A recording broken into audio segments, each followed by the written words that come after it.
Bagaimana caranya? Angling masih berdiam diri. Lelaki itu masih melihat ke arah sungai. Para gadis itu sudah selesai mandi. Mereka berpamitan kepada seorang gadis yang sedang mencuci. Rupanya gadis itu terlambat datangnya tadi. Angling bersiap untuk menyergap gadis itu. Dia merapalkan ajian pelet yang baru saja didapatkan. Punika sejanah lamun arep ing wong wadon, apu wasaha telung dina pati geni. Tiba-tiba gadis yang sedang mencuci itu meraba tengkuknya. Bulu kuduknya meremang. Dia melihat sekeliling, sepi. Tiba-tiba matanya terpana melihat seorang pemuda gagah menghampirinya. Gadis itu menunduk dan meneruskan mencuci. Hatinya berdebar-debar.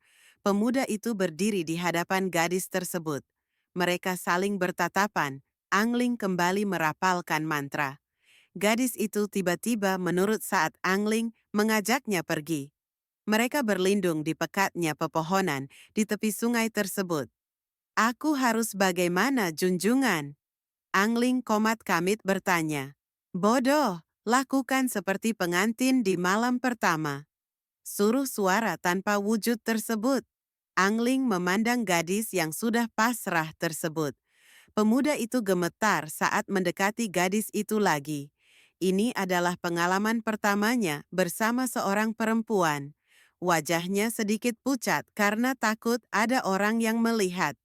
Gadis itu sudah pasrah dalam pengaruh ilmu pelet angling. Sisi baik hati lelaki itu menolak ritual itu. Namun, karena dasarnya dia adalah titisan siluman iblis tengkorak. Sisi baik itu tidak boleh ada. Kebaikan harus ditumpas dari hatinya. Dengan tubuh bergetar, Angling mulai melucuti kain gadis itu. Angling seketika lupa diri. Tubuh di hadapannya begitu menggoda untuk dijamah. Angling merasa tubuhnya dirasuki seseorang.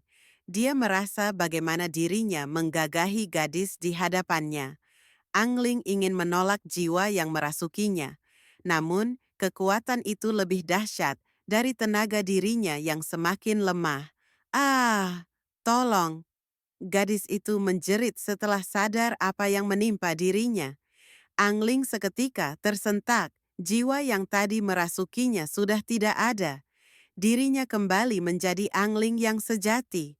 Dia panik menyaksikan gadis itu menjerit minta tolong. Antara sadar dan tidak, Angling membekap gadis tersebut. Gadis itu meronta dan menggigit tangan Angling. "Au, kurang ajar!" Angling berteriak marah. Dia memukul kepala gadis tersebut. Angling lupa kalau kini dirinya menguasai tenaga dalam. Pukulannya mengakibatkan gadis itu pingsan. Lama gadis itu tidak sadar-sadar. Angling meraba nadi gadis itu. "Sialan, malah mati," ujarnya. Angling membopong tubuh tak bernyawa itu, kemudian dihanyutkannya ke sungai. Samar-samar terdengar suara tertawa dari makhluk tanpa wujud. Angling hanya mendengkus mendengarnya. Hat, hat, hat. Beberapa anak laki-laki dan perempuan tengah berlatih serius di lembah tengkorak. Gurunya adalah seorang laki-laki dengan topeng menutupi matanya. Lelaki itu masih muda dan gagah, tampan serta postur tubuh tinggi tegap. Kalian adalah penerus dari junjungan kita Dalam waktu penguasa 2 kawasan tahun, ini, kalian sudah seru harus lelaki menguasai itu. ilmu silat. Akulah Angling Angling berseru penguasa kepada lembah anak-anak tangguh tengkorak. tersebut. Anak-anak itu tampak lelah dan takut. Mereka adalah anak-anak hasil penculikan. Angling tidak peduli dia harus mempunyai murid yang tulangnya memenuhi syarat. Itulah makanya setiap bertemu anak-anak, Angling akan segera membawanya. 2 tahun berlalu. Hari begitu terik. Sungai tempat mandi gadis-gadis sudah ramai dengan gelak tawa. Mereka tidak menyadari ada sepasang mata yang mengintip sejak tadi. Gadis-gadis itu mandi sambil bercanda. Handira, salah satu pentolan perguruan Lembah Tengkorak, muncul dari semak-semak. Murid pertama dari penguasa Lembah Tengkorak itu berkacak pinggang sambil tertawa terbahak-bahak. Gadis-gadis itu tentu saja kaget. Mereka berteriak sambil berhamburan menuju bajunya masing-masing. Handira begitu menikmati pemandangan di depannya. Betis-betis mulus di antara kain-kain basah, air yang masih mengucur di antara badan mereka. Gadis-gadis itu begitu ranum membuatnya menelan ludah. Matanya tidak berkedip menyaksikan mereka. "Jangan harap kalian lolos kali ini, gadis," desisnya. "Dasar mata keranjang, pergi kamu dari sini," teriak seorang gadis. "Iya, kamu orang asing di sini, jangan ganggu kita," teriak gadis lainnya. "Hahaha, hahaha, hahaha, ada yang mau ikut denganku secara sukarela," kata Handira. Gadis-gadis itu mengkeret ketakutan. Muka mereka mendadak pucat, mereka berpandangan satu sama lain. Handira semakin berani. Lelaki itu bergerak mendekati gadis-gadis itu. "Sepertinya kau yang paling manis, hahaha." Handira mencolek bahu seorang gadis. "Pergi," bentak gadis itu. Tiba-tiba Handira berdiri sambil berkacak pinggang. Rupanya dia mulai serius. Pandangannya meneliti satu persatu gadis-gadis di hadapannya. Mereka tertunduk dengan badan gemetar. "Sekali lagi aku bertanya, adakah yang mau ikut denganku secara sukarela, atau kalian akan kupaksa ikut?" Gadis-gadis itu semakin ketakutan. Tidak ada yang berani mengangkat wajah. Sesekali mereka saling melirik dengan sudut mata. "Aku ikut," seseorang berseru sambil melompat ke hadapan para gadis. Seorang wanita bercadar merah. Terlihat cantik walau hanya mata dan dahinya yang kelihatan. Tubuhnya memancarkan bau harum. "Siapakah engkau, wanita cantik?" tanya Handira. Wanita yang baru datang itu berdiri sambil bersedekap. Matanya menatap tajam Handira. "Aku mau ikut denganmu," seru wanita itu. Sekuntum bunga ia lemparkan kepada Handira. Handira menangkapnya dengan tangan kanannya. Dia berseru kaget.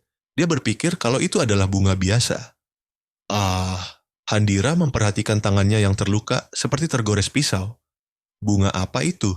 "Keparat," umpatnya. Wajah gadis-gadis yang ketakutan perlahan-lahan berubah. Ada sinar harapan di hati mereka. Keberanian tiba-tiba datang dalam diri mereka. "Ayo, kita cari kayu buat pentungan," ajak salah satu gadis. "Aku sudah menggenggam batu," jawab yang lain. Mereka bersiap-siap akan menghajar Handira begitu ada kesempatan. Wanita asing tadi masih tenang menghadapi Handira sendiri. "Bagaimana? Kau akan mengajakku, Kisanak?" tanya pemilik bunga. "Siapakah namamu, Nyai? Berani sekali kau melukai tanganku," tanya Handira. "Aku Dewi Bunga Persik dari Gunung Kedok," jawab gadis asing itu. "Rupanya kau orangnya, cantik juga kalau mendengar suaranya, hahaha." Dengan tengil Handira tertawa terbahak-bahak, gadis-gadis itu saling pandang. Selama ini mereka sering mendengar namanya. Tentu saja setelah nama itu bersanding dengan nama si Rompal yang terkenal. Biasanya Dewi Bunga Persik selalu bersama dengannya. "Kemana kekasihmu, si Rompal?" tanya Handira. "Kata siapa aku kekasihnya?" tanya Dewi Bunga Persik. "Sejagat raya ini tahu kalau kamu adalah kekasihnya," jawab Handira. "Menyingkirlah, aku hanya perlu satu gadis itu," seru Handira sambil menunjuk ke arah gerombolan gadis-gadis itu. "Kau pikir gadis-gadis itu milikmu? Hah?" tanya Dewi Bunga Persik. "Seenaknya saja kamu mau memilih." "Terpaksa aku merebutnya," teriak Handira sambil bergerak maju. Gadis-gadis sudah bersiap-siap dengan berbagai senjata di tangannya. Mereka ada yang memegang dahan kayu, batu, serta ranting pohon. Hiat! Dewi Bunga Persik melompat ke depan para gadis tersebut.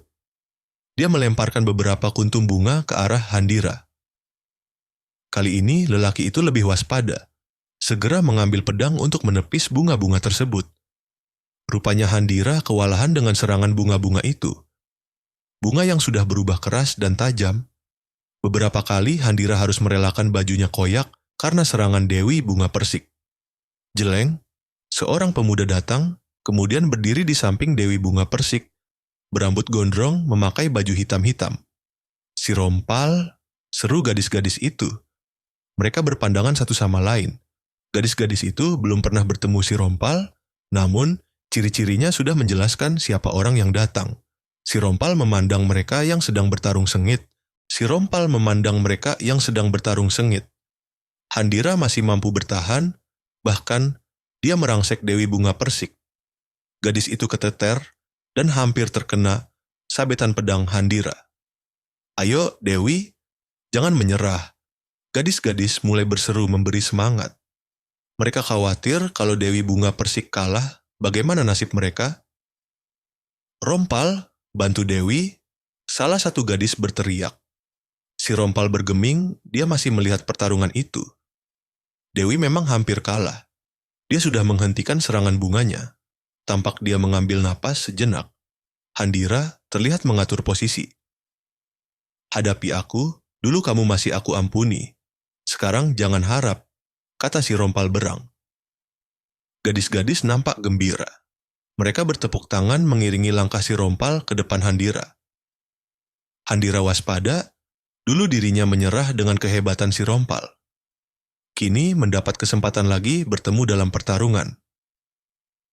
Kehormatan bagiku dapat bertarung lagi denganmu. Kalau kau kalah, Dewi Bunga Persik akan jadi imbalannya, hahaha. Kamu setuju? Tanya Handira. Kurang ajar, bersiaplah keparat, maki si Rompal. Kemarahan si Rompal telah sampai ke ubun-ubun. Dia sangat marah karena Handira sudah berani menghina Dewi Bunga Persik. Gadis itu sudah dianggapnya seperti adiknya sendiri.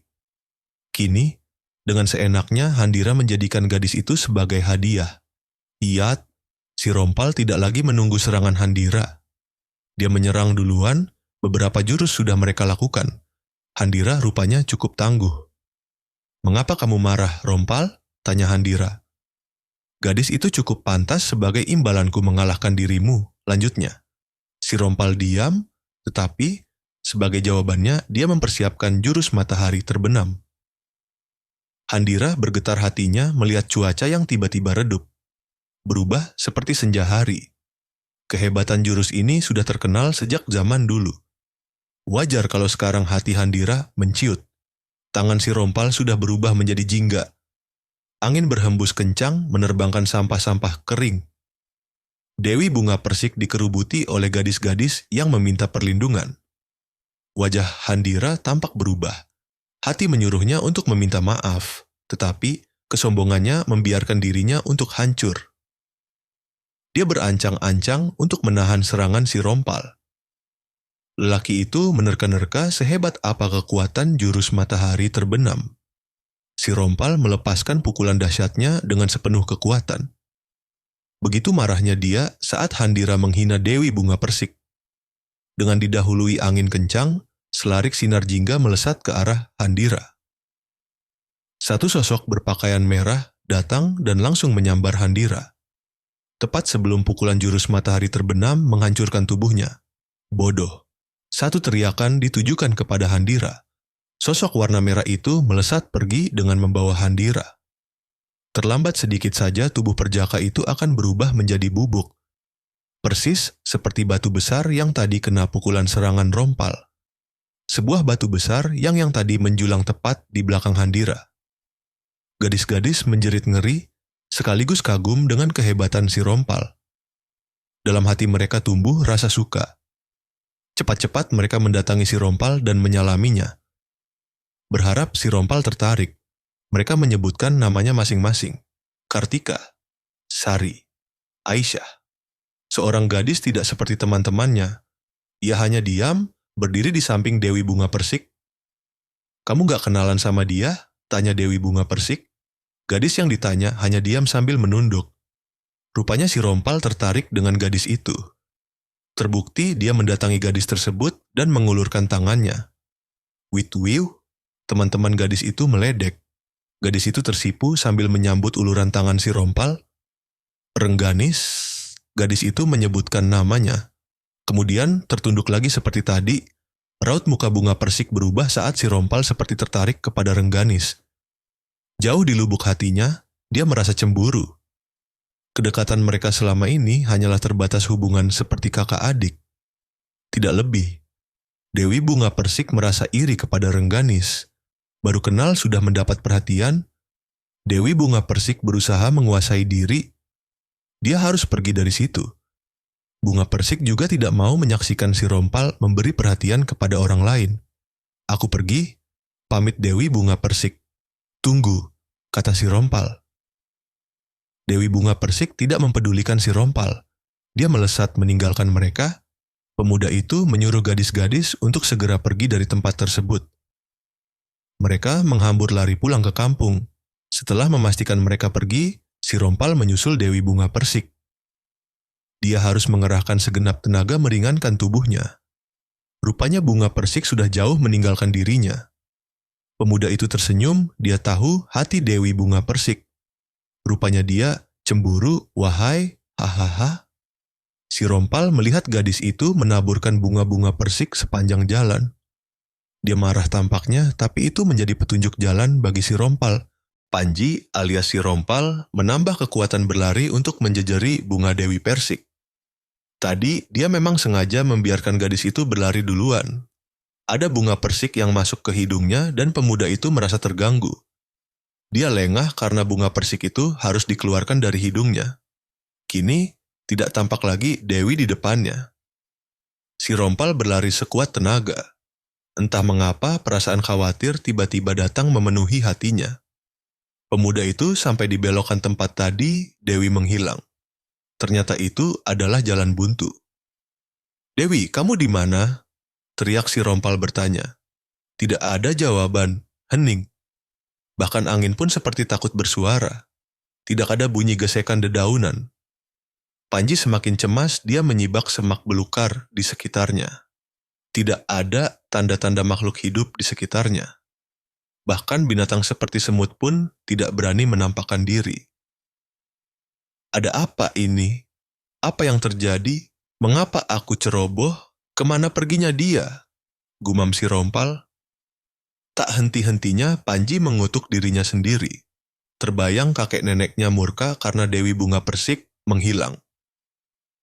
Sayang, ilmu lorong waktu yang kakek turunkan belum aku kuasai dengan sempurna, gumam Panji. Seandainya saja dia menguasai ilmu tersebut, dirinya tidak akan kebingungan seperti ini. Si Rompal mencari-cari di sekitar hutan tersebut. Dewi Bunga Persik tetap raib walau Panji lelah mencari. Dengan langkah gontai, dia memutuskan untuk pulang. Diurungkannya niat ke lembah Tengkorak melihat perguruan milik Angling. "Apa Dewi Rahmi hilang?" seru Cempaka kaget. Panji alias si Rompal tertunduk sambil mengangguk. Mukanya pucat membayangkan kemarahan kakek neneknya. "Di mana?" tanya Wisaka lembut. Hati si Rompal lega karena kakeknya tidak marah. Cepat-cepat si Rompal menjawab, "Di hutan arah ke lembah Tengkorak, kakek." Rupanya Dewi masuk ke area terlarang, dia tersesat ke alam lain. Wisaka berkata setelah lama termenung. "Apa maksudnya ke alam lain?" tanya si Rompal. "Negeri punya orang lain yang berseberangan dengan negeri kita," jawab Wisaka. "Aku tidak mengerti kakek," kata si Rompal. Setelah lama berpikir, dia tetap tidak mengerti negeri mana yang dimaksudkan. "Kamu tidak sungguh-sungguh menguasai ilmu lorong waktu. Padahal dengan ilmu tersebut, kamu bisa mengetahui apa yang telah terjadi." Wisaka menyesalkan si Rompal belum menguasai ilmu lorong waktu. Si Rompal menunduk. Dia memang mengakui kalau dirinya lebih mendalami ilmu matahari terbenam. Dia mengesampingkan ilmu lorong waktu. Kini dia menyesal setelah ada kejadian ini. "Coba kakek lihat dulu," ujar Wisaka. "Aku juga ingin melihatnya, kek," pinta si Rompal. "Minta air di baskom sama nenekmu," perintah Wisaka. Panji beranjak ke dapur, meminta air sebaskom. Neneknya masih menggerutu kepada Panji karena kecerobohan dirinya Dewi sampai hilang. Panji tidak menjawab, dia memang ceroboh. "Lain kali, kamu jangan pernah berpisah dengan dia. Awas, kalau nggak ketemu." Cempaka mengomel sambil mengancam cucunya itu. "Nenek itu tidak habis pikir. Apa yang kamu lakukan hingga Dewi terpisah?" tanya Cempaka gusar. Panji tidak menjawab. Dia berlalu sambil membawa baskom berisi air. Media untuk melihat Dewi sedang berada di mana. Panji meletakkannya di depan Wisaka yang sedang duduk bersila. "Ini kek," ujar Panji. "Bawa ke sebelah sini," suruh Wisaka. Kakek Inobutu menyuruh Panji meletakkan baskom di tempat agak gelap. Si Rompal menurut. Dia turut duduk di hadapan baskom itu. Wisaka menyentuh air hingga muncul riak. Beberapa kali dia sentuh, tidak terlihat bayangan apapun dalam baskom. Hingga sentuhan kelima, dari dalam air terlihat bayangan samar-samar. Kabut tipis menghalangi pandangan. Tidak terlihat jelas karena kabut itu tidak mau pergi walau Wisaka meniupnya beberapa kali. Tamengnya kuat sekali, kata Wisaka.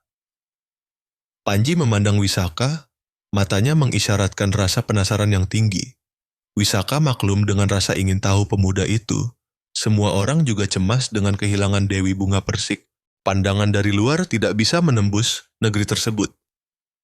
Wisaka menghela napas panjang. Kembali dia mengerahkan kekuatannya lebih besar dari tadi. Perlahan-lahan kabut tersibak saat Wisaka meniup ke arah baskom yang berisi air tadi. Perlahan-lahan terlihat bayangan seseorang sedang mengendap-endap di depan sebuah gapura. "Itu Dewi!" seru si Rompal. "Mana?" Tiba-tiba Cempaka berlari dari dapur saat mendengar Panji berseru. "Itu!" Panji menunjuk baskom yang kini seperti sebuah televisi. Terlihat Dewi Bunga Persik di dalam, tengah kebingungan mencari jalan pulang. Bunga Dewi Persik berkelebat ke balik sebuah batu besar. Sesaat setelah melihat pengantin pria itu menuju keluar pintu gerbang. Dengan tubuh gemetar gadis itu merunduk dalam-dalam. Rasa takut menguasainya. Jantungnya berdegup kencang, napas terasa sesak karena ditahannya. Bagaimana kalau dia menemukanku? Pikir Dewi Bunga Persik. Sesekali dia mengintip melihat ke arah gapura. Tidak terjadi apa-apa, tidak ada yang keluar dari balik gapura tersebut. Bunga Persik mengusap dadanya, bernapas dengan lega. Kemudian duduk sambil menyelonjorkan kakinya yang terasa sangat pegal bekas berlari jauh. Gamelan itu semakin lama semakin kencang terdengar di telinga Bunga Persik. Sontak dia melihat ke arah gapura. Tidak terlihat apapun. Bunga Persik terusik nuraninya, ada keinginan yang sangat kuat tiba-tiba terbit di hatinya, dia bangkit hendak mengintip. Dengan berjingkat-jingkat, dia menuju gapura yang tertutup asap, berlindung di balik tiangnya, mencoba melihat apa yang sedang terjadi di dalam. Hati Bunga Persik terus berbicara, tiba-tiba dirinya teringat dengan Panji alias si Rompal. Gadis itu menunduk sedih. Dia tidak tahu kapan bisa keluar dari tempat ini. "Panji, mengapa kamu tidak menyusulku?" gumam Bunga Persik. Hatinya murung, putus asa tanpa tahu harus berbuat apa. Dirinya tidak tahu ini ada di mana, masih dunia manusia atau bukan. Pikirannya melayang ke tempat tinggalnya. Dia merindukan Wisaka, Cempaka, dan Panji. Tanpa terasa air matanya menetes di pipinya yang mulus. Samar-samar dari pandangan matanya yang berkabut air mata, dia melihat laki-laki pengantin itu menatap tajam ke arah dirinya. Tentu saja Dewi Bunga Persik kaget. Secepat kilat dia berkelebat ke balik batu yang tadi. Dengan tubuh gemetar, dia melihat ke arah gapura. Perlahan-lahan tirai kabut tipis itu tersibak. Terlihat jelas segala sesuatu di dalam sana. Bunga Persik semakin gemetar, wajahnya pucat pasi. Ingin sekali rasanya dia bisa menghilang atau menjadi binatang terkecil di dunia ini. Jadi, apa saja yang penting dirinya tidak terlihat oleh mereka. Bunga Persik melihat ada dua penari keluar dari seberang gapura. Gadis itu yakin mereka mencari dirinya. "Oh Tuhan, aku harus bersembunyi di mana?" Dewi Bunga Persik bergumam, "Mungkin inilah akhir hidupku." Panji alias si Rompal tergeletak tidak sadarkan diri. Dewi Bunga Persik panik. Gadis itu melihat kiri kanan, tidak ada siapapun. "Tolong! Tolong!" jeritnya. Tidak ada seorang pun yang bisa dimintai tolong. Dewi Bunga Persik semakin panik. Dia menghampiri si Rompal. Merasa heran mengapa dia pingsan. Tidak ada racun dalam bunga persik yang dia sebarkan. Sekali lagi gadis itu memeriksa tangannya. Khawatir ada sesuatu yang menyebabkan Rompal menjadi pingsan. Tidak ada keanehan di tangannya, dia tidak punya mantra atau ilmu yang mengeluarkan racun. "Ah, jangan-jangan ini akal-akalan dia saja," pikir Dewi Bunga Persik. Dewi Bunga Persik memandang si Rompal yang tergeletak. Bingung harus bagaimana. Kalau ditinggalkan takutnya pingsan beneran. Ditunggu takutnya si Rompal cuman ngerjain. Dewi Bunga Persik mencari akal. Akhirnya dia punya ide untuk membangunkannya. Ahai! Gadis itu menjentikan tangannya. Dewi Bunga Persik mengumpulkan kekuatan di tangannya. Dia mengarahkan kekuatan ke tubuh si Rompal. Dia tersenyum geli, membayangkan sesuatu yang akan terjadi. Kemudian dia berteriak, "Hiat!" Beribu-ribu kuntum bunga persik keluar dari tangannya. Tubuh si Rompal tertimbun bunga, termasuk hidungnya. Dewi Bunga Persik semakin menambah lagi kekuatan tangannya agar bunga itu masuk ke dalam hidung si Rompal. Si Rompal yang memang pura-pura tidak dapat menahan geli di hidungnya.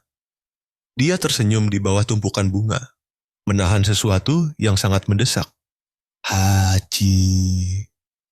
Akhirnya pemuda itu tidak tahan lagi, tiba-tiba si Rompal bersin berkali-kali. Dia bangkit dari kuburan bunga. Bunga Dewi Persik tertawa cekikikan melihatnya. Dia bertepuk tangan, merasa menang. Hihihihihihihihi. Makanya jangan suka ngerjain orang, seru Bunga Persik. Hahaha, kena juga kan? Seru si Rompal pula. Bunga Persik cemberut, dia tidak suka dipermainkan si Rompal. Akhirnya dia lari lagi meninggalkan si Rompal. Si Rompal menyusul, kali ini dia tidak mau kalah. Tenaga meringankan tubuhnya dia kerahkan untuk menjejeri Bunga Persik. Dewi Bunga Persik memang unggul dalam hal ilmu meringankan tubuh. Gadis itu mampu berkelebat dengan cepat. Si Rompal tertinggal jauh, Dewi Bunga Persik tertawa dari kejauhan. Dia sengaja berbelok arah. Dirinya akan mengerjai kembali laki-laki itu. Dewi Bunga Persik melihat jalan yang teramat mulus. Dengan cepat, gadis itu menyusurinya. Jalan yang bagus membuatnya seperti terbang karena tidak ada hambatan. Namun, lama-lama dia heran sendiri. Akhirnya, gadis itu berhenti dan menengok ke belakang. Dia terkejut bukan kepalang, jalan yang mulus tadi sudah berubah menjadi hutan belantara. Oh, di manakah diriku ini? Panji, Panji. Dewi Bunga Persik memanggil-manggil nama Rompal dengan histeris. Aku di mana? Dewi Bunga Persik tidak mengenali tempat itu. Dia duduk di sebuah batu sambil menangis, matanya jelalatan melihat jalan kembali. Tidak ada jalan di belakangnya, yang ada jalan lurus ke depan. Gadis itu meneruskan perjalanannya. Mencoba melihat ke belakang, jalan yang telah dilaluinya berubah menjadi hutan. Oh, tempat apakah ini? Keluhnya, kau mau kemana Dewi? Tiba-tiba ada suara tanpa wujud. Dewi Bunga Persik menoleh ke kiri. Tidak ada orang. Menoleh ke belakang sama, begitu juga dengan kanan, tidak ada siapapun. Dewi Bunga Persik ketakutan, badannya gemetar, matanya menatap tanpa kedip ke sekeliling. Siapa kamu? Dari mana tahu namaku? Tanya Dewi Bunga Persik. Hihihihihihihihihihihi. Suaranya tawanya adalah suara perempuan, pikir Bunga Persik.